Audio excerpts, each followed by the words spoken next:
there's no way. I'm already so still burning. So hold me close now, baby. I do what I'm told, still learning to take my chances, to take my time, to keep on dancing, to walk that line, yeah. You got me shifting the paradigm, no longer wishing, you're my lucky strike. Love the way you ride, look into my eyes, say you're ready to go. $1,000,000 life, yeah. We could roll the dice, act like you're surprised, but you already know. Oh yeah, got lucky overnight. Jackpot when I got the invite.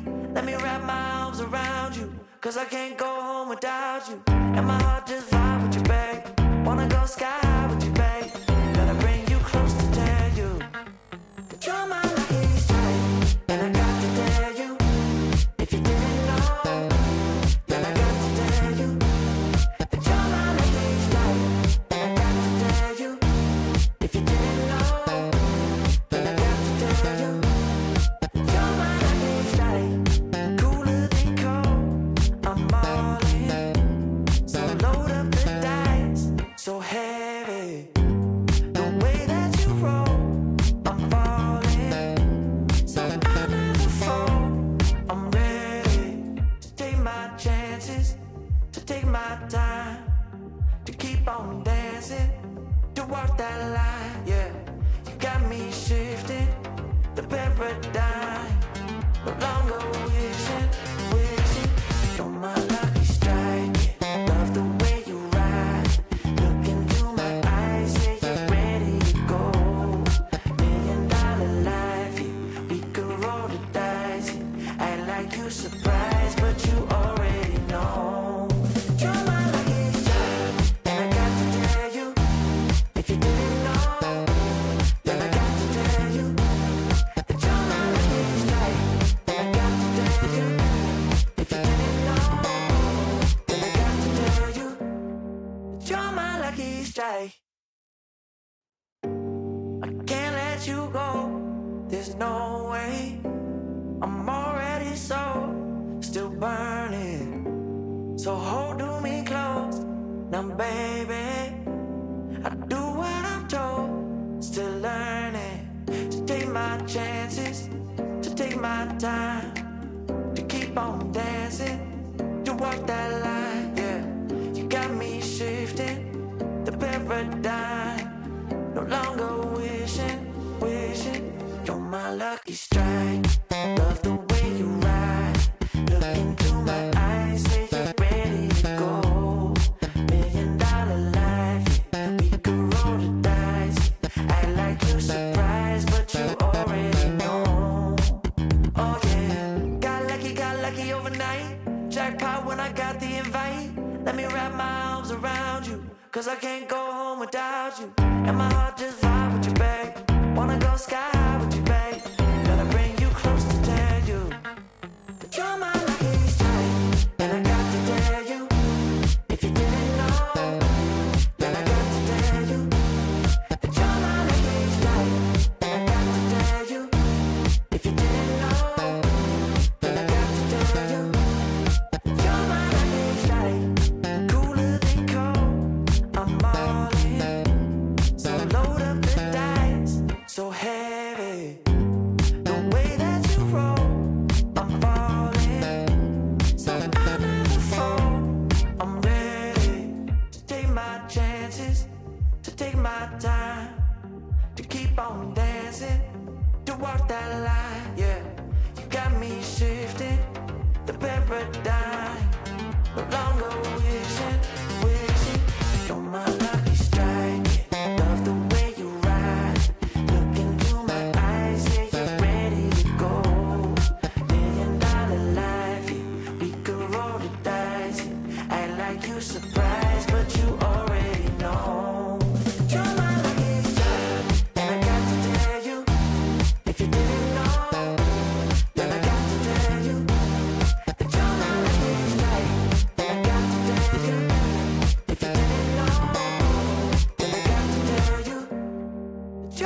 lucky strike. I can't let you go, there's no way.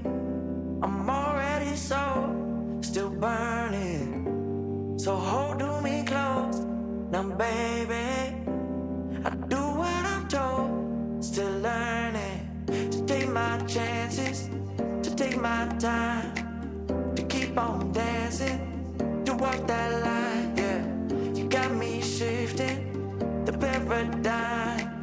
No longer wishing, you're my lucky strike. Love the way you ride, look into my eyes, say you're ready to go.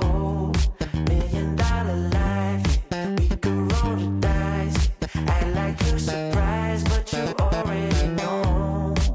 Oh yeah, got lucky overnight. Jackpot when I got the invite.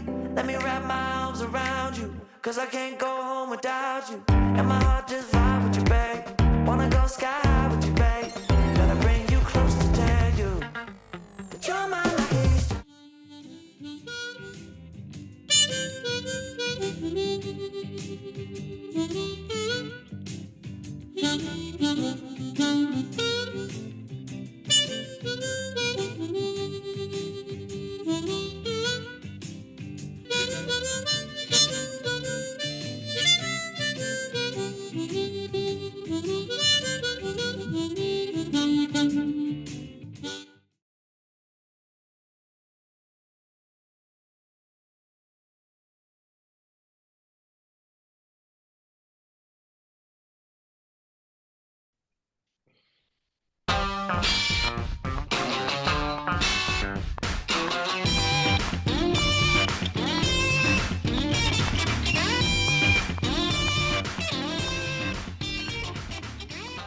Oh man, I get so excited on the RecPoker podcast when we start the show off by hitting all our audio cues correctly. We've got a full guest panel here assembled. I'm so excited for another Monday night on the RecPoker podcast. So first of all, thank you all for joining us here. My name's Jim Reed. I'm Bluffsterini in the home game and at RecPoker Jim on Twitter and on Threads. I've got the best freaking job ever in the world because I get to hang out with my friends on Monday night and talk about poker. If you don't know what RecPoker is all about, we're a group of seriously enthusiastic recreational poker players. We study together, we play together, we commiserate together, we celebrate together. We have a lot of fun. And most of what we do over at Rec.Poker is free. That's why we have to thank our sponsors, the Running Aces Hotel, Racetrack, and Casino. We also have to thank all our premium members because their $15 a month helps us keep the lights on around here and keep doing the great stuff that we do week in and week out. And the Wrecking Crew is the group that I really have to tip my hat to, because if it wasn't for them, we wouldn't be here. If you want to find out more about me and the rest of the Wrecking Crew, you can go to rec.poker/crew, but just listen up. You're going to meet a few of them here tonight, starting with producing co-host Chris Jones. Well, I'm Chris Jones. You can find me 5B5 on Twitter or Threads, or 5x5 in the PokerStars home game. And I'm Joe Coolis. You can find me on Twitter at JoeCoolPhD, cool with a K, or as Elvita11 in the home game. And I'm John Somsky, also known as Poker Geek MN everywhere. Hey, I'm Joseph Wills. I am hockey_poker on Twitter, now X, and hockey_poker 702 in the home game. I am Kim Kilroy. I am PetFat33 on the social platforms. I'm Fergie56 in the home game, and I'm the captain of the PFFs. Damn right, Kim, you sure are. We're going to be talking to Matt Stout from the Cherry Series of Poker and beyond in just a moment here. But I wanted to first introduce Joseph Wills, who you've just heard from, is the newest member of our Wrecking Crew. Joseph was on episode 499 with his wife Tony talking about the Poker Oasis, their home game club down in Las Vegas. I'm so excited to be welcoming him to the crew here onto our leadership panel. He's going to be sharing a lot of fun stuff. Joseph, I want to say just thanks again for joining the team. You're a great fit here, man. Yeah, thanks, guys. Yeah, thanks for having me. Reputation, notwithstanding. But no, looking forward to it. I've already got an article coming out, this week that should be posted, plus some other, threads and stuff. Excited to help, with the Rec Poker community and get some people excited about the game we love. That's it. Everyone here on the Wrecking Crew, we're fun poker players, but what makes it, what we all have in common is we love sharing the love of the game. And Joseph fits right in there. If you want to find out more about Joseph, you can either listen to episode 499 or you can go to rec.poker/hockeypoker and you'll find his Wrecking Crew page and you can find out some more details there. All right, but on with the show. It's Monday night at 7:30 on YouTube. We're going to be giving away a prize later in the evening. But first, I want to welcome Matt Stout here to the show. Matt, you and I had a chance to meet in person in Las Vegas, which was a real treat. But thanks for taking a little extra time and coming here on the Rec Poker podcast. Yeah, absolutely. Thanks for having me. Now, you've been involved in the poker world for quite a while. You've been a professional player. You've had a ton of success in tournaments and in cash games. Now you're very involved in the charity series of poker. And I know you've got some other irons in the fire in the poker world. I don't want to put you in a box, though. Why don't you put yourself in a box? I'd like to ask our guests at the first, sort of define your own space in the poker world today, if our listeners aren't familiar with who you are. I mean, I've been playing poker for a living since I came out of college, right around December 2005, 2006 is when I really started having some big scores, made a big final table in a circuit event and chopped that with Matt Glantz for 35,000. Really kind of jump started my bankroll. My career started traveling on the tour. I played almost all tournaments for the first, I don't know, 15 years of my masochistic career before I decided to start playing a lot more cash games, have transitioned to playing more PLO cash. I have kids now. I am spending half my time running the charity series of poker. I founded the charity series of poker as a grassroots volunteer side project in 2014, just doing 3 events a year. I was sponsored by Borgata and Hard Rock Hollywood as a pro player. So leverage those relationships to get them to give us free food and beverage and do some charity events for my favorite charities. They paired them with their big World Poker Tour events. They showed me how to do silent auctions, how to market these things, how to do step and repeats, all the things that I had no clue about. I really just thought that I was going to be like, oh, it'll be easy. I'll just pick a charity and we'll do an event for them. And they were like, oh, that's cute. We'll handle this and show you how it's done. And I kind of ran with that because in 2017, after I'd been doing the events for a few years, Daniel Negreanu saw how successful our Hard Rock Hollywood event for Joe DiMaggio Children's Hospital was. And he asked me to take over his big St. Jude event in Vegas. And that spiraled into me telling him to get the Golden Knights to sponsor his event because he knows the owner. He has 16 season tickets. He almost bought 1% of the team when they were setting it up. I was like, this is a shoe-in. Why haven't you done this yet? So it was my first question. I was like, yes, I'll run it. And why haven't you done this? Like literally same text while I'm still running the Hard Rock event. And he's like, oh, that's a good idea. I'll get back to you. 2 days later, he hits me up and he's like, oh, the Golden Knights want to sponsor the event, but they also want to run charity poker tournaments. They don't know how, so they want to talk to you. So that's when I met with the Knights and I was like, okay, I'll do a 5th event a year as a volunteer. I spent about 100 hours per event. So it was already becoming a lot of commitment. Yeah. But then I got to this event with the Knights and within like 30 minutes, which by the way, I got nervous for this meeting. And that says a lot because I don't get nervous for WSOP, World Poker Tour final tables, televised, like the full 9, life-changing money. Like I focus on the game for the game, and I somehow let myself get nervous for this meeting because it meant that much to me. Like I grew up playing hockey, and like my dream when I started CSOP was like, hey, if I could get the Rangers to let me run an event for them. And then I eventually move out here, they start a new team, and that team comes to me asking me to run their event. So it was kind of a dream come true for me, and I've been splitting my time 50-50 between running events. Now we do events for St. Jude, Golden Knights, Raiders, Make-A-Wish, 3 Square Food Bank, Habitat for Humanity, you name it, United Way of Southern Nevada, Las Vegas Rescue Mission. We're doing an event at least once a month on average now, and I have 3 in November. It's getting out of hand, and it's kind of taken over my life, but I love it. I've just been trying to find a way to split my time between being the president and founder of the charity series of poker and still being a professional poker player when I have time. And now I'm also doing run it once training videos. So actually, right when I get off this, I need to run some solves from the win tournament I won a week ago and start getting a training video going. So I'm wearing a lot of hats now, but it's all about kids and charity and balance now, and being able to have a little bit of stability. I've been on a nice heater in tournaments, but I've been focusing a lot less on tournaments in general. It's just not conducive to my lifestyle anymore. I love playing tournaments when I can, and it's still what piques my competitive side and what gets me really going in poker. But cash games, and I've enjoyed PLO more, so it's made it easier for me to tolerate cash games, even though I always found them to be a more boring form of poker. Stability. Well, I got a bunch of segues and takeoffs from that. I'll just remind. So, speaking about helping charities and good causes, I'll just remind our YouTube chatters, if you have a question for Matt, just type it right into the YouTube chat there, and we'll ask it. If you're on the panel here and you want to ask a question, just unmute, and I'll see that you're unmuted, and I'll call on you to ask Matt a question.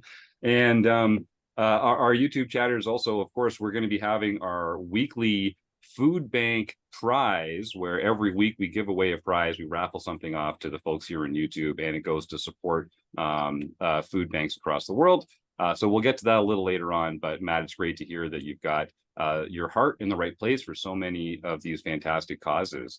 I know you mentioned wearing a lot of hats and having a full balanced life. You didn't mention everything you're doing at home with the family as part of that, but I know, as you mentioned, you've got some kids now, and that kind of changes the calculus on what kind of available time you have. How old are the kids, and what are they getting up to these days? Oh boy. So I have a 4-year-old son named Asher. He is mildly autistic, so he's in a full-time program called Applied Behavior Analysis. Similar to school, he's working one-on-one with psychologists to help prepare him to hopefully be ready for gen ed and not being in special ed or self-contained as a result of his autism, because he is like an autistic genius type. So he has some speech regression, speech delay, and aggression issues from his inability to communicate. But he also shows that he's like well ahead of his age in a lot of developmental areas. So he is the man. I just picked him up from school and was playing with him just now. I had to stop playing Call of Duty with him. He's 4 and I have him playing Call of Duty. He gets out of school and he's like, "Daddy, I want to play the shooting game." I'm like, "All right." It's a little questionable, but you see Daddy doing it all day, we might as well. So well, I think you've got some questionable role model characteristics already, but I'm going for Father of the Year. I mean, he's playing a lot of different games, and it helps him, cope and be happy. And it's not quite as bad, and there's certain benefits to screen time for autistic kids that are not there for kids that are not on the spectrum. So it's actually good that he's getting into games and he's like fixating on that, and he really enjoys it. So it's been a lot of fun. And then that's great. We kind of adopted my ex's 3 little sisters a little over 2 years ago to keep them out of foster care, and they are now 13, 17, and 19. So one of them is finishing up 8th grade, one of them is finishing up her senior year, and one of them just graduated last year. And we're a famously easy to get along with age group, those teenagers. Like, they were like, "Oh, you're getting used to having a 2-year-old son. Here, take 3 teenage girls." Yeah, good effing luck. But it's worked out really well. These girls are amazing, and it's been a real blessing to have this opportunity to be a big positive impact in their lives when they kind of needed it the most. Nice. Well, speaking of sort of growing up and evolving, you've talked about how you used to play tournaments all the time in your more masochistic phase, and that you've seen the light, and you're working your way into the cash realm, or at least you started doing that a long time ago. I'm with you 100%, brother. I just wish some of these folks around here would get it. Like, come on, tournaments are fun and everything, but like cash is where it's at. Am I right? I mean, I've been blessed to be, I mean, I work really hard at tournaments. So like obviously there's that element to it. There is skill and hard work involved, but I've also been very lucky in that I've hit scores at just the right time where I'm like, I really need to, be more stable, play more cash, do something else, and make more money other ways. And then all of a sudden I just have a big score in tournaments. I'm like, oh, I'm a genius again. My Gordon Vayo, who took second to Quewin, is a good friend of mine. He had a great quote one time, and this was literally 3 months removed from taking second in the main event for 6 point whatever million, something like that. He said to me that this game never has you more than 2 weeks from feeling completely indestructible or like a total fucking idiot. There's very little in between.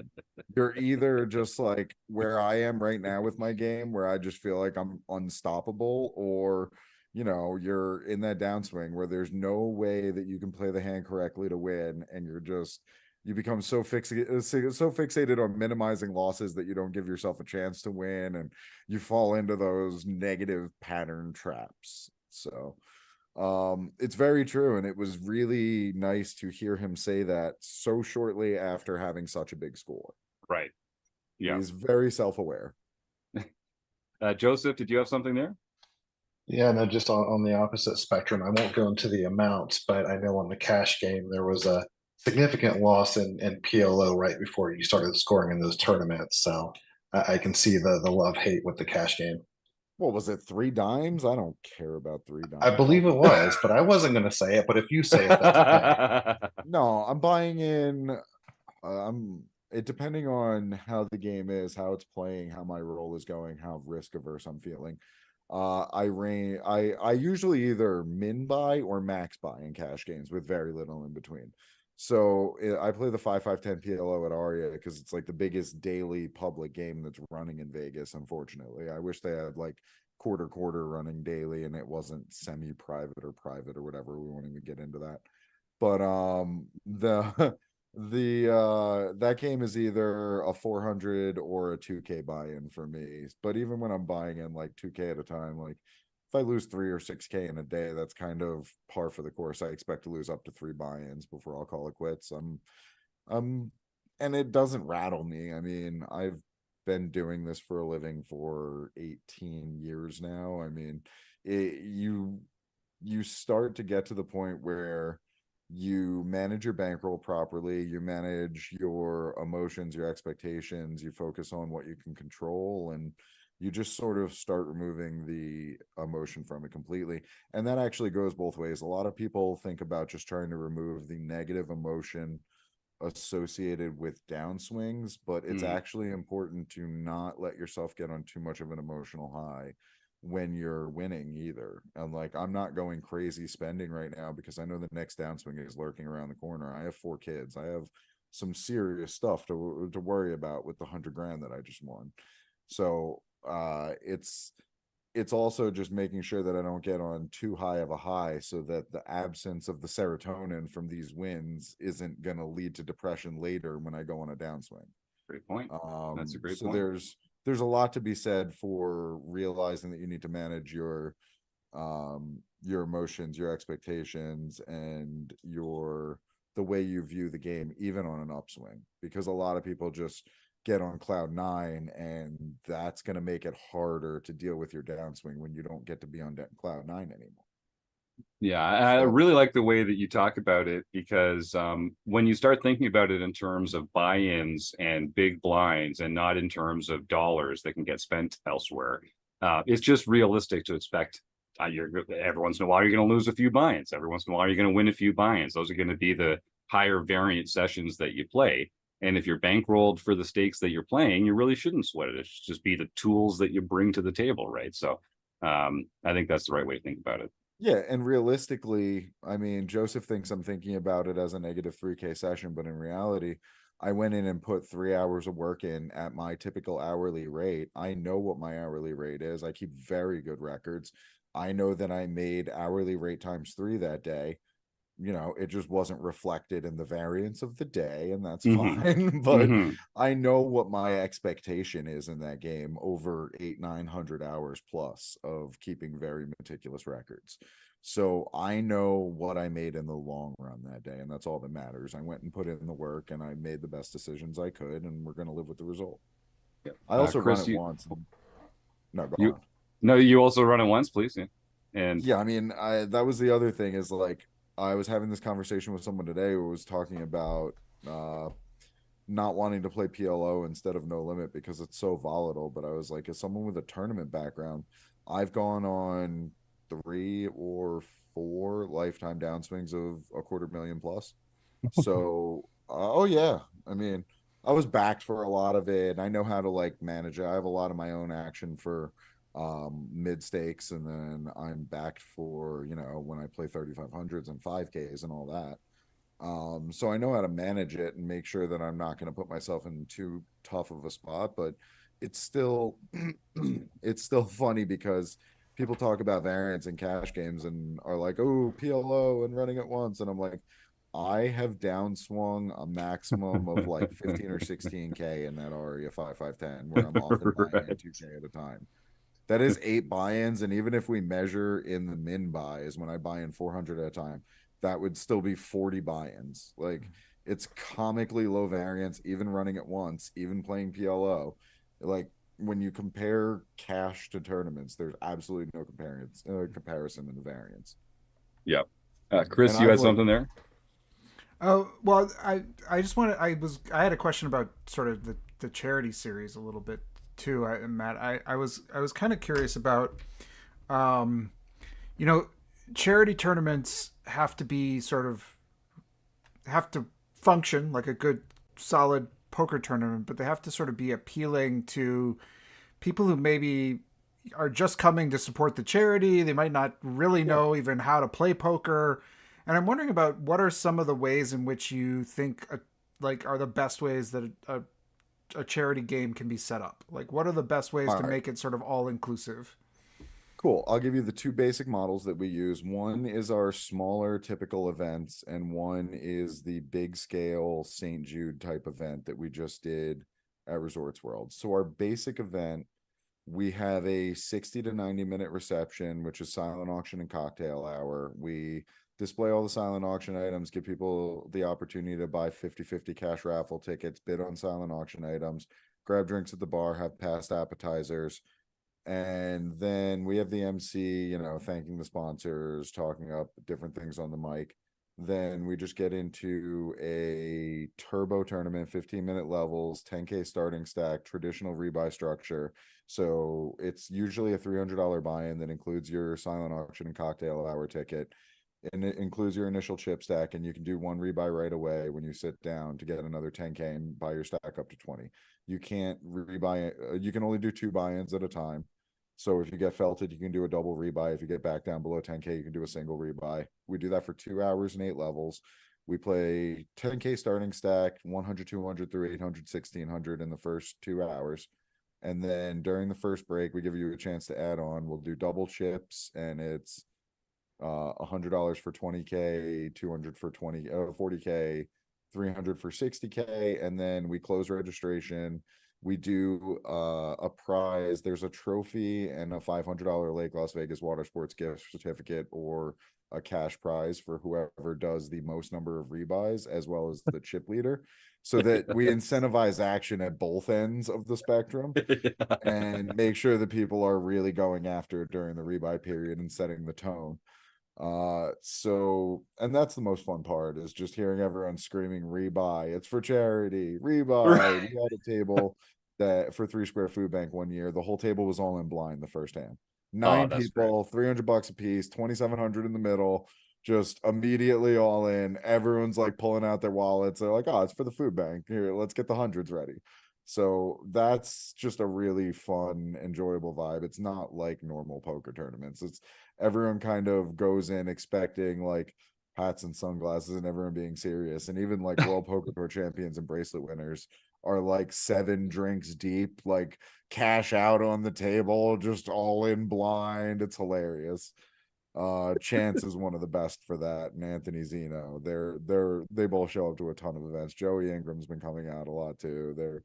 I mean, the list goes on and on. The whole poker community has gotten behind it, and everyone who comes out to an event is just, I'm thanking them for coming, and they're like, "Oh my god, thank you for having me. When's the next one?" Like, and it's really an honor to be the ringleader of this crazy circus where we all just have a blast for some of our favorite charities. Well, it's an easy cause to so- get behind. Everyone that's mentioned it to me tells me how much fun they've had there. There's no doubt Yeah. about it. Thanks. And then we come back from add-on break. We do the 50-50, the trophies, and then it plays out in the next 3 hours. We play down to a winner. They usually get $5,000 or a main event seat. There's a bunch of other donated prizes. We do bounties where we'll take a lot of the celebrities and poker pros, put one in the 5 seat at each of the first 10 tables, give them bounty medals, gift certificates. So whoever busts them just gets to take the medal off their neck, gets the bounty prize, and everyone gets to chat it up with different celebrities and poker pros that way. And then the other sort of model is more the Negreanu big event that I took over, and that one is, dinner for 300 people at Red Rock, now Resorts World. During the dinner program, they have patient speakers, they have videos from the hospital, they have a live auction with 6 figures worth of stuff. We had a painting that went for 46K. That one's like the whole affair. That's like a full gala plus a poker tournament. And those we usually just charge $500 for the ticket, so that it covers the dinner program, like prizes, your initial chip stack, same idea. That's a 500 with 100 rebuys, same structure. Always a main event seat for those, because those are 6-figure events. Anytime we have events that are doing well into 6 figures in revenue, we usually bump it up from doing $5,000 for first to doing a main event seat for first. But it's a lot of fun. I mean, so we just get I mean, that sounds like a blast. And so when you have these sort of high profile, like, hugely successful poker players in these fields, do you ever see them like switch gears where they start to take it seriously, or are they just always just kind of there? Is it like after the rebuy period, okay, now I'm into poker playing mode, or are they still, how does that play out? Most of them still are kind of clowning around the whole time. They'll start playing a little bit more seriously when there's like 2 tables left or final table, once they know that there's, a pretty big prize in sight. But they're usually not there to win. They don't really care. They're there to dump $500, $1,000, and show up, be seen supporting the charity. And I mean, for them, like, it's the way I pitched it to all of them in the beginning, is like, hey guys, I've made it as easy as possible while we're all traveling around to show up at Borgata, show up at Hard Rock, show up at Planet Hollywood during the World Series, and I'll align it with where we're going to be when we're free, and let's just go out and have these parties and have a good time. And everyone just bought into it, and it's like their easy way to give back. So they show up for all of them religiously. They hate it when they miss them, and I appreciate the hell out of each and every one of them. Nice. Kim Kilroy, you had a Golden question. Knights players, Raiders. That's the other fun part for me, is Right, of course. Real I was a celebs. season ticket holder already, and now I just get to hang out with Ryan Reeves and Keegan Colasar and William Carrier, and now Derek England and I. That actually is a good segue, because our upcoming event, October 13th at the Palms, is for Golden Knights Alumni Association.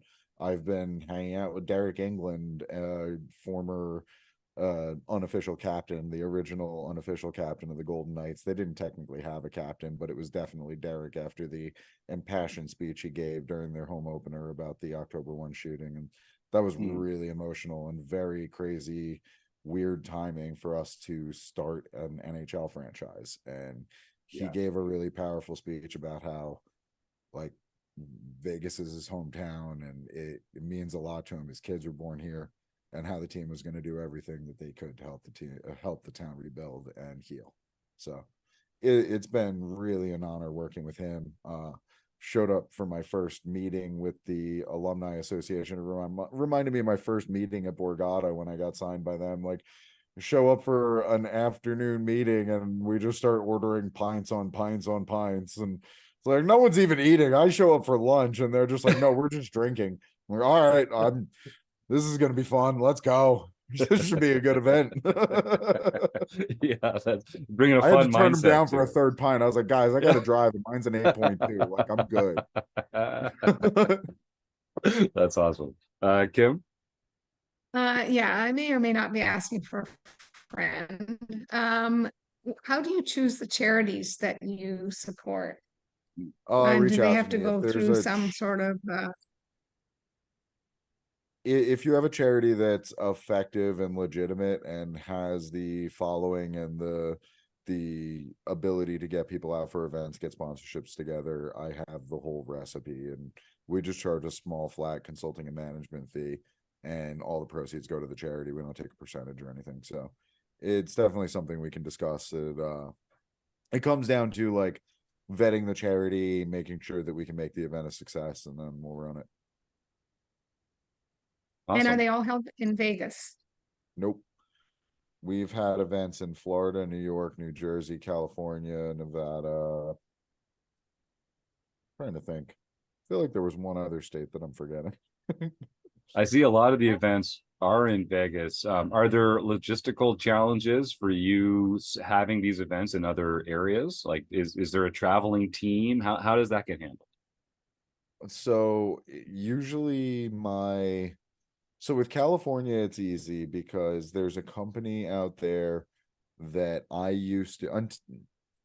originally used to contract with them and have them do the operations, bring in dealers, chips, and tables for any events that I did where I wasn't having casino staff it, because they were vetted and approved by Nevada Gaming Control Board and casino, or whatever the California Bureau is called. I think it's the California Department of Justice is what handles charitable gaming in the weirdest way in California. But That is weird. Okay. they are very strange about it too. But either way, that company is out of California. They travel to Vegas. They have a great team. They're very professional. It's called the Poker People. And shout out to them. They were instrumental for a long time for us. And then as we came out of the pandemic, I had already been making plans with Glenn McCrory, the owner of Bar Poker Open and Gorilla Gaming. He's become a pretty good friend of mine, is very supportive of CSOP. Came out to an event years ago and loved it. Told me anything he could do, he'd be all about it. So I really tested that. And I went to him and was like, hey, you want to give me 20 tables and 8,000 chips at cost? And we came up with a partnership agreement where I'm helping to promote Gorilla Gaming. And I mean, they make amazing tables. So I don't represent products that I don't believe in. This guy is making the best tables in the industry. There's a reason that he's becoming the main provider for the World Series of Poker, and why he does all the win tables. And he makes them really, really high quality, and he can make them lightweight so that they're portable.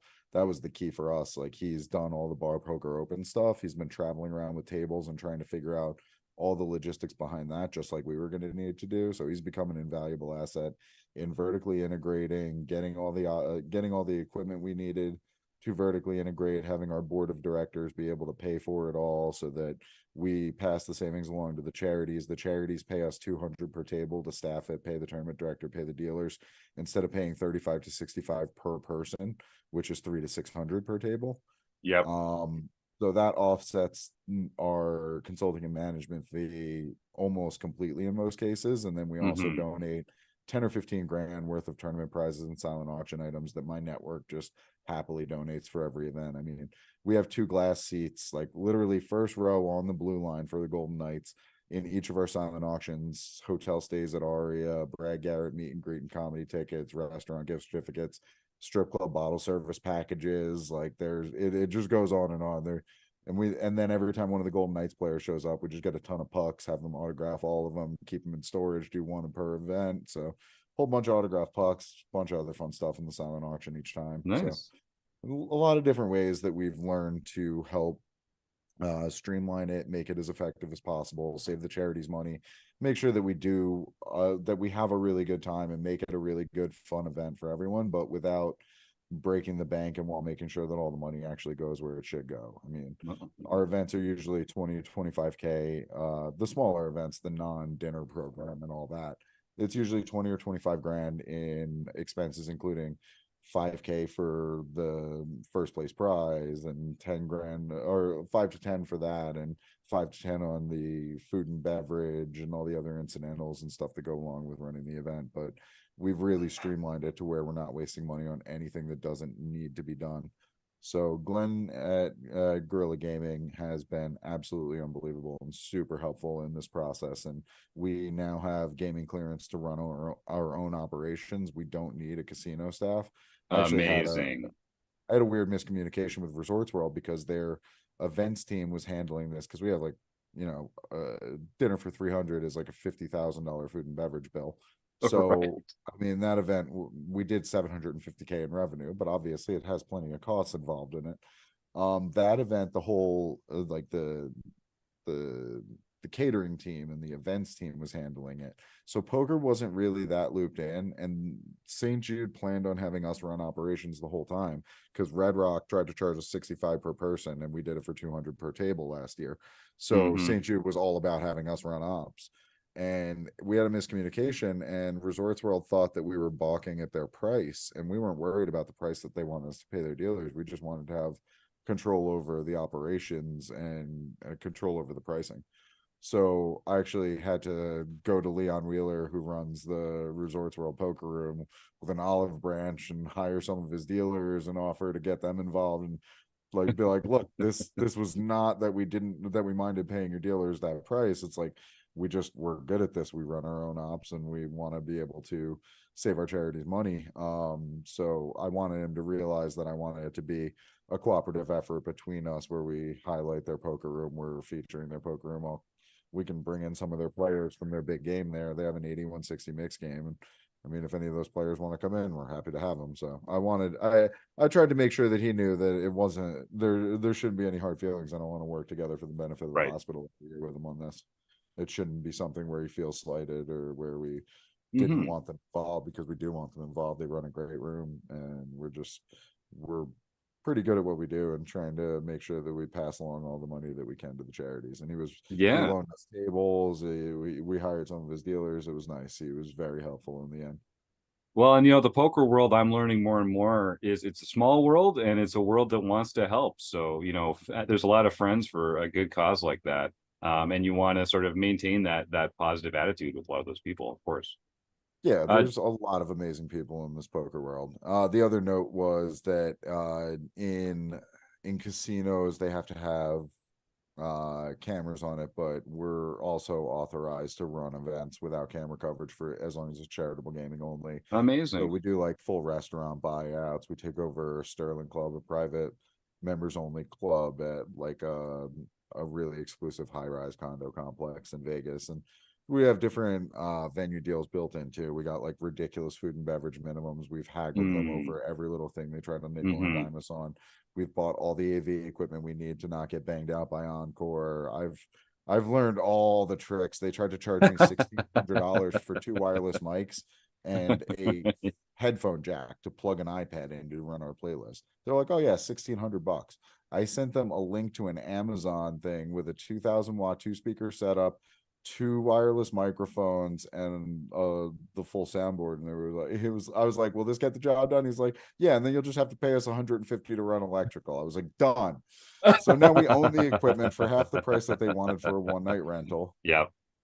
It just never ends. There's so many things. I thought I was just gonna easily run these events on the side for some of my favorite charities, and now it's become my job to find every little way to streamline everything, make it as effective as possible, and make them as fun as possible. Make sure that we have something for non-playing guests to do. If you don't play poker and you're there with a sponsor, we still want you to be involved in the silent auction, the 50-50. We run karaoke, we have outdoor games sometimes, depending on what the beneficiary wants to do and how high or low brow they want it to be. We have a full sliding scale of events. Yeah. You want to cover all your bases, you want to have something for everybody. That makes a lot of sense. I like it. Joseph, sometimes I go up to a beneficiary and I'm like, all right, so what do you want me to tell the MC? Like, with 0 being very buttoned up St. Jude and 10 being our awards dinner where we do whatever we want to do. what level should the MC be at? Right. Yeah, you got to calibrate appropriately. Yeah. It's like, Right. do not, the funniest part, and this is the irony and why I'm so good at this. St. Jude wanted Brad Garrett. I was like, guys, you are the last beneficiary I have that can handle giving Brad Garrett the microphone. He is so un-PC and out of line, and when you hand him the microphone, there's no going back. He's gonna run with it, and he's gonna get, everyone's gonna get a little tense. Everyone's gonna be looking around the room like, is everyone else still on board with these jokes? Like, our first event, he ripped Coolio so hard that Coolio was like, death staring Brad, and Brad goes, he just started like blocking his vision from Coolio, goes, hey Matt, is he still looking at me? Like, he certainly gets quite out of line. So knowing how to pair these MCs and beneficiaries is always a good idea too. Yeah. And they really pushed so hard for Brad Garrett, and I was like, guys, you can't handle him. I don't know how to put it. Like, that's you a nice way to don't put want it. that. I had Clayton Fletcher, my friend who's a stand-up comedian. You probably had him on the podcast at some point, or you should. We have, yeah. Stand-up comedian who owns West End Comedy in a club in New York City. He's made a lot of deep runs in the main event and stuff. He's become a pretty good friend of mine. We had him MC the St. Jude dinner one time, and he made one little baby Hitler joke. And It's all it takes sometimes. Heard the Just end one of it little from baby Hitler. Jude since. Yeah. I can't show up in Memphis without higher ups coming up to me, mentioning in passing that one little, it wasn't even like a full grown Hitler. It was a baby Hitler joke. Oh, so the Adorable joke wasn't little baby. It Hitler. was about an actual Hitler being a baby joke. Yes, it was. So He that was seems still a pretty baby at harmless the to me. time. You can't hate him Yeah. too much yet. He's not horrible and evil yet. I thought that there was a little more leeway. I don't know. Like, St. No. Jude did not agree. Apparently, Hitler remains a hot button issue. We're learning new things every day here. Too soon. Too soon. Too soon. Still, Too it's soon. never going to not be a Still too too soon soon. on that. It's just not going to not be too soon. But Clayton didn't agree. But that's why Yeah. Clayton's now opening for Jim Jeffries. So Yeah, I heard that. Yeah. Hey, that was comics. awesome to watch. I got to see that in person. It was pretty unreal to see a good friend of mine open for one of my favorite comedians of all time. That's Definitely amazing. very proud of him and happy to see the direction his career is going. Nice. Joseph? Yeah, and well, yeah, just going back to the charity and stuff, I guess more so for Kim's question. We just recently had our second event. I'm going to say we because I'm a part of the admin staff as well, so I'm like a full-fledged member with my own email address too, right? And fancy. we've had two for Sterling or for Curl Vegas actually, Jim. And so they are now going to get their own facility. So hopefully next time you're out there, you can actually go curling, if that's your thing, being Canadian and all. Oh yeah, we like all of the ice sports up here. We're big fans of all the ice sports, definitely. Right. So there's going to be a curling facility in Las Vegas. Just let that sit with you for a second. I love it. I love everything about it. Right. So the And St. Jude then event that raised $750 is like a golf tournament, poker tournament, gala. It's all kinds of things. And then we're going to add a concert next year. And then the year after that, I want to add a celebrity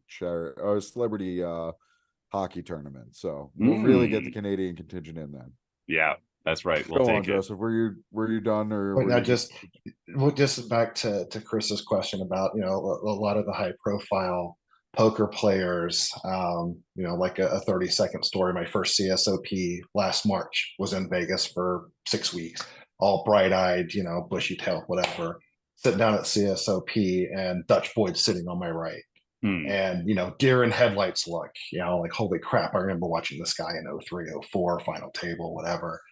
And I mean, he was the nicest guy, and all of them are. He said Joey Ingram, Lincoln Kennedy, former, I'll say Los Angeles Oakland Raider. He was never a Las Vegas Raider.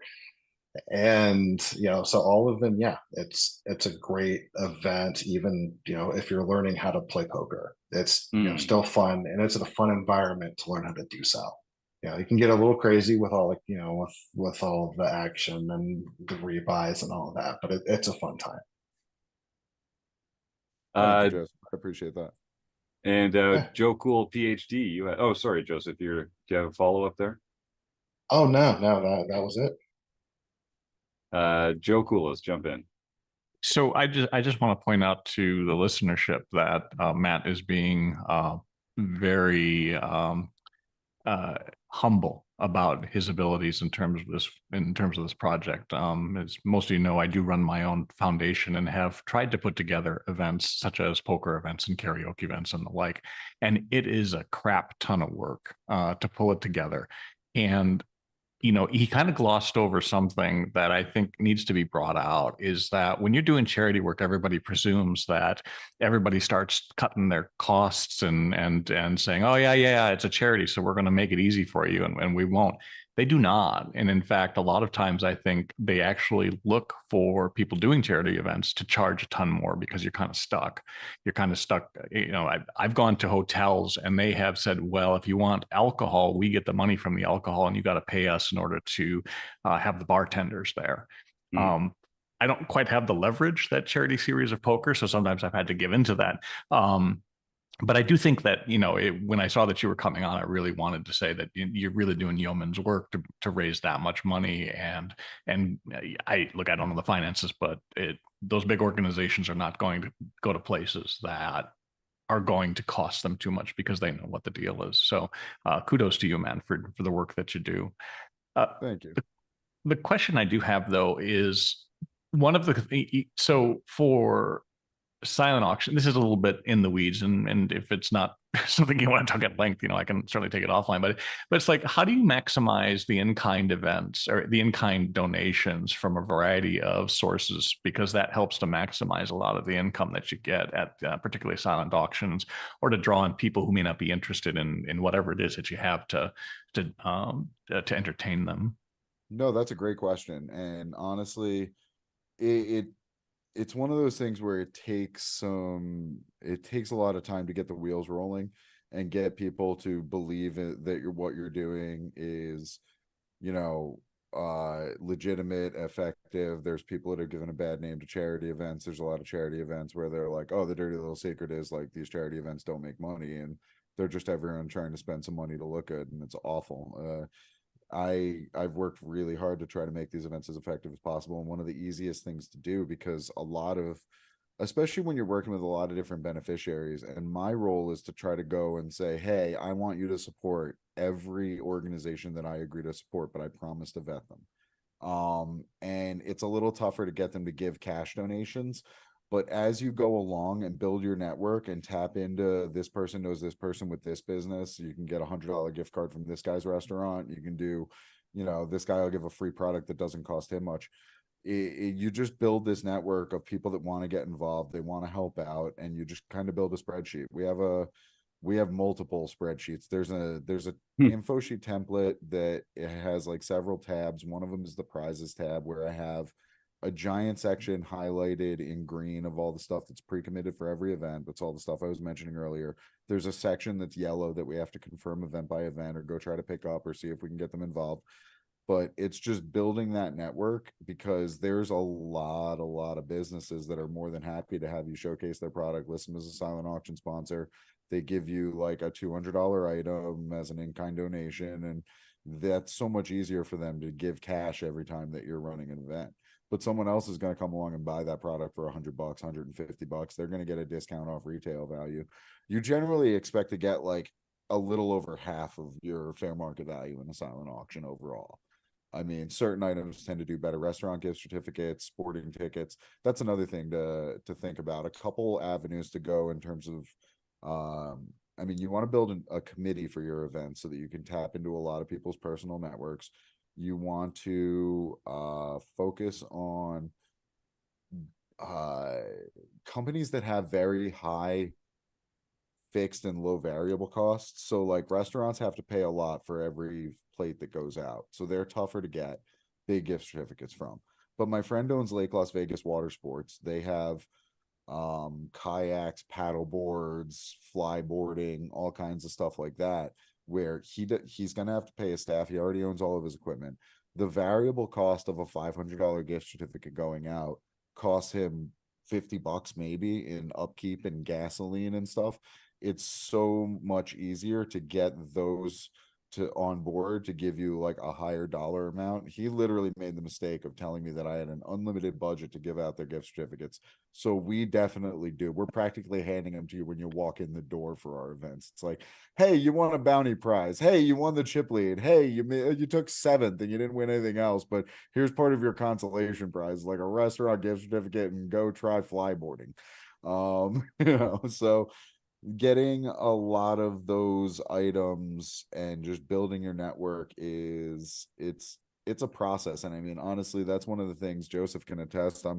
I'm having him help out because aside from my event by event spreadsheet, I have a separate spreadsheet called the master contact list, where I just have a giant list of companies that donated to other charity events or that I'm interested in and think would be a good fit, and we just haven't had the time to reach out to them. So when you have volunteers that want to put in hours, like even cold calling, it can be pretty productive when you have the right pitch, work on the pitch with them, give them the canned email, like highlighting the points, like, hey, we've worked with all these beneficiaries and helped raise $4 million in the past 10 years. Like, we are legitimate, like, help us raise more, So just trying to really tap into everyone around you's networks and try to really maintain those relationships, make sure those people come out from time to time and have a good time. Like, we have a guy who donates ATV tours for all of our events, and he doesn't have much time, travels a lot, but he comes out to at least one or two events a year. I mean, I want to make sure that I show that guy a good time and make sure that he sees us on the microphone showing our appreciation and things like that. Joe, there was a question here about in-kind donations and sort of what that means and why that's a struggle. Can you talk to that a little? Well, I think it's just I mean, broadly, it's just a donation from a company or corporation to the event where they don't charge you for it. And yeah, any non-cash item. Yeah. And so just in kind is just the terminology they use. It can be hard to get them at times, and it's not so much a matter of that companies don't want to give stuff, right? As they want to be seen as charitable, but the problem is that there's just always a lot of hands out. And so like for years here on the East Coast, I would try to hit up the Patriots for things, and they had a certain amount, they gave it out, and if you didn't hit that window, then you didn't get anything for sure, and you had to get in the window a certain time because they had I think a raffle, to be honest. Mark the calendar. Yeah, we would have our calendar marked for several points in the year. Yeah. It's like, oh, we got to hit the Raiders up at this time. We got to hit the Golden Knights up at this time. I mean, just knowing that calendar and trying to make sure that you establish those relationships is key. And also, if you email me, I can send you. We have two separate decks. We have a cash deck and then an in-kind sponsorship deck. So at different levels, we'll it's not as much as we give the cash sponsors in terms of seats and reception tickets and recognition, but we show them like, hey, if you give us this amount item, you'll get like your sponsorship logo in the silent auction area the night of the event. It'll be on signage or whatever it is. And like as the levels go up, we do MC mentions and social media posts and things like that. So just showing them like different levels of recognition at different levels of donation is another way to kind of strategize it. Okay. I guess the one question I did, if I can follow up real briefly, it's just very small, is that so a lot of the things that you seem to be giving away seem to be more local, and that there's some success to that, but we often are trying to have one event where we're dealing with a lot of people from across the country. How do you manage that aspect, given that I bet that a lot of people fly into Vegas for the events? Good question, because I'm working on that, because we do get that complaint from people who are traveling in I mean, a lot of ours are heavily local, but the St. Jude event, now that they've made it this big destination event where they combine the fashion show with Anne Fontaine, the golf tournament, the gala, they have half the people that attend the event flying in for it. And then we have to deal with people not wanting the local experience thing. So I definitely need to work on some more national sponsorships, whether it's like, Chili's, Applebee's, whatever it is, where we can get something that it's probably in their neighborhood too, or gift cards to some kind of national company. It's definitely one of the things that I want to work on for multiple reasons. Not only the people that travel here and want non-Vegas centric prizes, but I also I mean, November 19th, I believe it is, we have an event for Folded Flag Foundation in Palm Beach, Florida, as part of the Bar Poker Open, my partnership with Glenn from Guerrilla Gaming. So one of the challenges there is we don't really have a local committee tapping into the local businesses the way that we constantly do in Vegas. And I mean, the great part is a lot of them just like come to me. They're like, "Oh, this event's great. I can donate this." I'm like, I didn't even know this person was a business owner. And then we have another one that's just like, "Oh, we're on board. Every event you do, just put us on."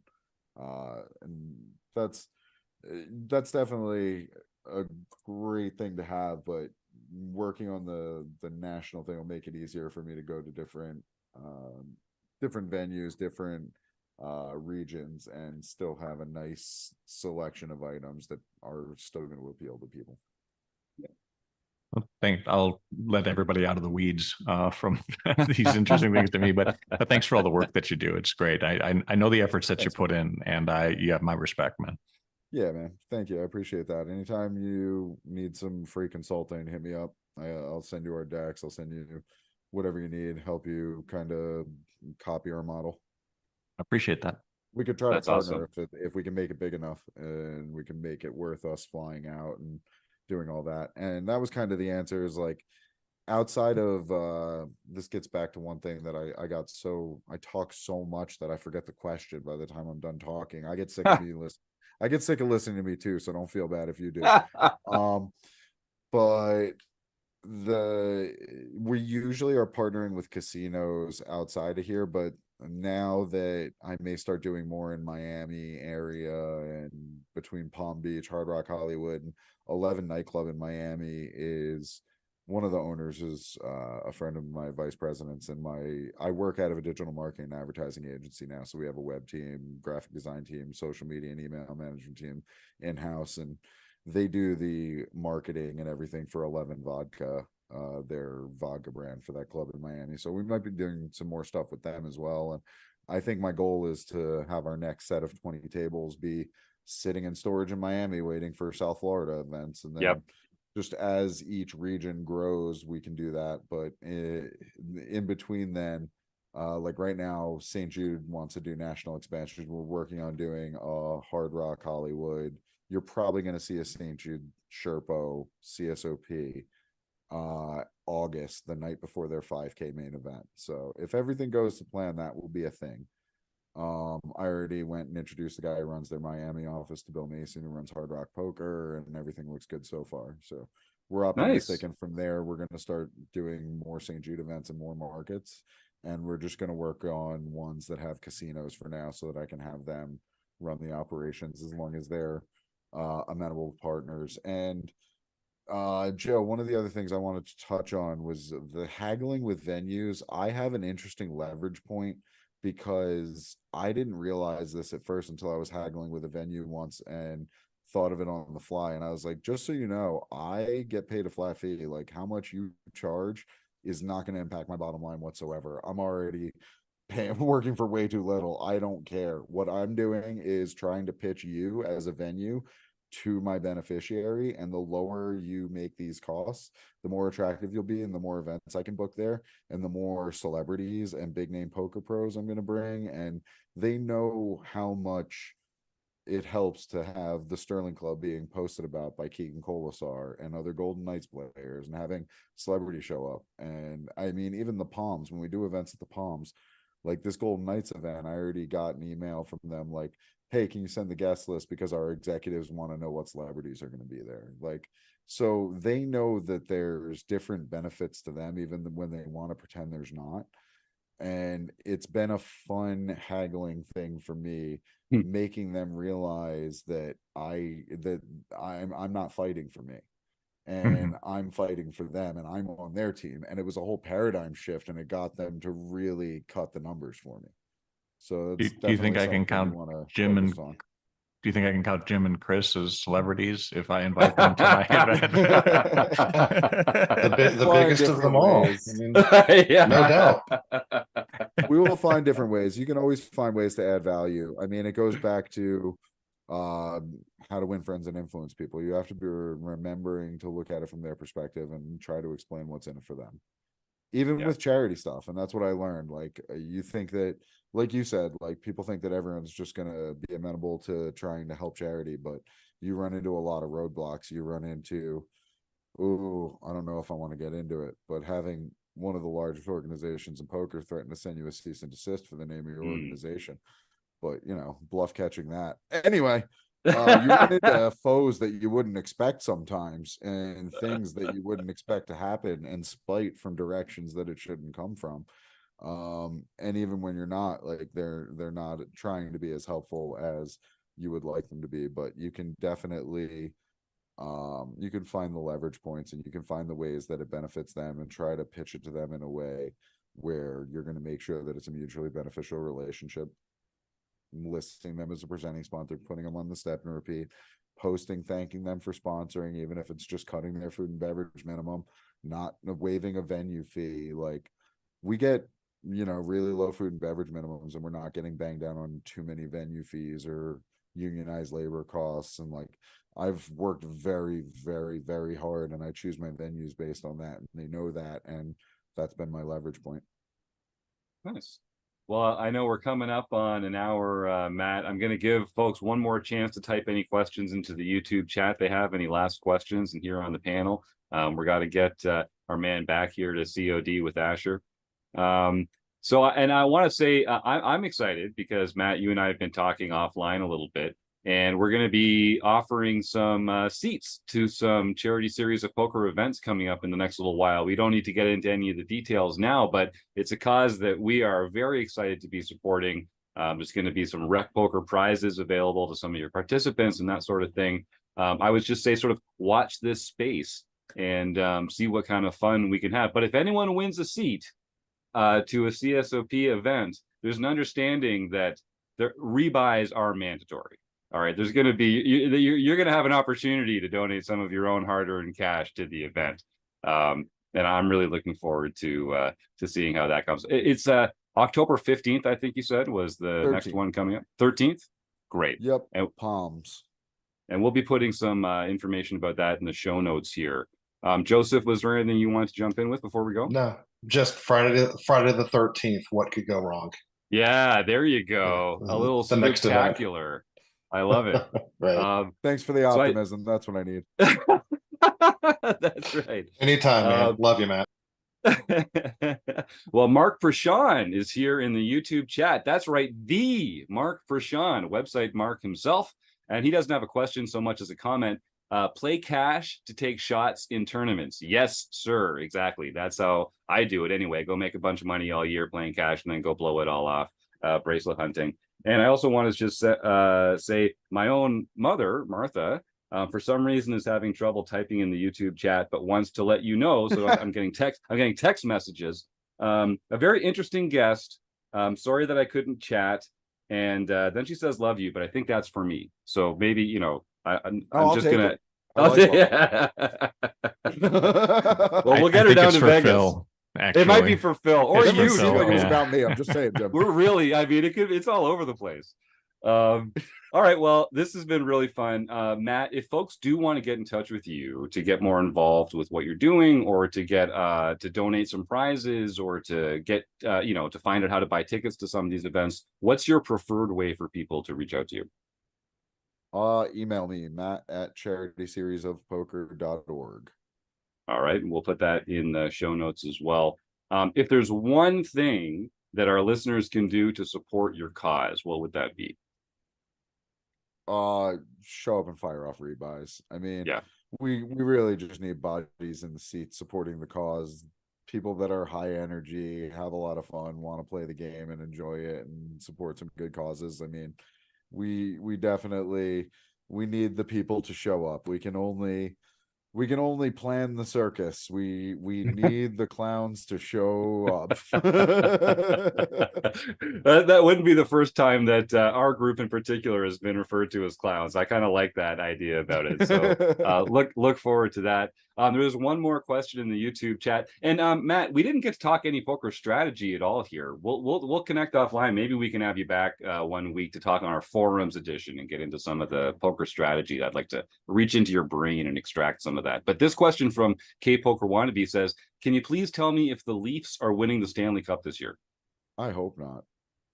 I really hope not. I would like to see a repeat champ, or maybe the first cup for the Rangers since '94. I mean, right. I already got 2 teams. I'm really rooting against Toronto, but I love Ryan Reeves. He's actually, I mean, I'm not one of those people that, like, overstates my relationship with celebrities. We've become like more than acquaintances. We're not quite friends, but he is certainly a really good dude. He donates all the beer for our events. Vegas still loves him, even though he's not a Golden Knight anymore. And right, we love having him at events. He shows up, comes like high energy, having a good time, like partying with anyone who introduces himself to him. And then he busts out of the tournament and he just stands around like double fisting his 7.5 beer and like just continues partying, watching the final table, hanging out with people he doesn't know at the bar. Like, he's the best. Really, really good dude. A lot of fun to be around. Definitely appreciate him donating all the beer we can possibly drink at the events. Yeah, that sounds like a good one to hold on to. Well, thanks again, Matt. This has been a treat. I'll make sure that all your contact information is there for folks that want to connect, and I'm already looking forward to the next time we get to chat. Thanks again. Yep. Thanks for having me. Take care, guys. All right, man. Well, that was Matt Stout from the Charity Series of Poker. No surprise. That was a long, rambly, fun interview. I thought we'd get a chance to talk about some of his actual. I mean, the guy's won like millions of dollars playing poker. We didn't really get into any of that, but a great cause to get behind. Someone whose heart's in the right place in the poker world, and I'm looking forward to doing some more work together to make the poker world a better place. The Charity Series of Poker and RecPoker. What could be a better combination? So why don't we start? If folks want to start typing the words food bank into the chat, we'll be ready to do our raffle and see who's going to win a free month at Tournament Poker Edge, thanks to last week's guest, Derek Tenbush, which I'm really excited about. Chris and Joe, why don't you guys work out if it's going to be a nerd overlay or the DisoCam IRL? You guys can figure that out while John Somsky is going over some home game results in the meantime here, and then we'll see who's going to win a prize today. Well, we can start on September 18th, Digging 8 Graves. Chris Simonu. Chris has been on a roll. Yes, he has. Got his 8th nightly victory. Then Fu Walrus, who I don't know the real name for, got his or her first nightly victory. Gopher Boy TJM Taylor got his first daily mixed victory for the year. Then Gopher Boy TJM Taylor got his second international victory for the year. Is he allowed to play on Saturdays? Didn't we? Come on. Did we not? Let's that doesn't keep seem it fair. going. We just keep going. Yeah, Is there all right. a speed round here? Just go. Yeah, speed round. Time for the speed round. He did. This does bring him actually to 24. So he's wins lifetime. So he still has a ways to go to catch up to Evil Roy CA. Very impressive, though. Nicely done, too. Yes. Big Chiz 73. Scott Chisler got his first international victory. And then Bone Crusher 14. Marcel Dusick got his first LPP victory. So he can contact info@rec.poker for his free month at Learn Pro Poker. Way to go, John. And you nailed the Dusick pronunciation, is my understanding. So congratulations. We're all improving. He doesn't even like trip up over the ism at all anymore. Spike just keeps coming in and old hand. I know, it's like doesn't even count. It's like he's done this 500 times. It's like he's done this 500 times or something. It's hard to believe. All right. Well, I see 4 guesses in the YouTube chat here. Stu, Jim, Ron, and Dave. If you guys see those correctly, Chris, it looks like you have been selected for the DisoCam roll of the week. Are we doing the 4-sider then? We're doing the 4-sider. Let's see All what right, what comes up. Here we go. Okay, fingers crossed. Oh, and Can you what do we see got? it? This one's always hard to see. I need to get one that has lighting on it, but it's a 2. It's a 2. All right, that And means Jim, we just ended up got with a 2 late extras. 5 and 6. oh, Yeah. we did. We got a 5 and 6 in there. Okay, so listen, we're just gonna give 2 months away. Every once in All a right. while, you just got to give away 2 prizes. So the first winner is Gibber 222. That's our man Jim Gibson, who just can't stop winning things. Apparently, fantastic. Let's try that again with the 6-sider, and we're gonna give another prize away this week. All right. It's a 3. Can you see that one? It's a 3. That's Ron. All right. So Gibber, Jim, and Ron, you are both instructed. Send an email to info@rec.poker and claim your prize. You've won a free month at Tournament Poker Edge. You're really going to love it. And we'll get that all off to you in no time. So let me see. Is there anything else that we should touch on right now? We do have some, I kind of teased this a little bit last week. In October, we're changing the premium membership schedule a little bit. We're sliding some events a little later on Thursdays. So if you West Coast fans will have a little more time to get home and relax before the premium events start. And we're also shuffling a couple other things around.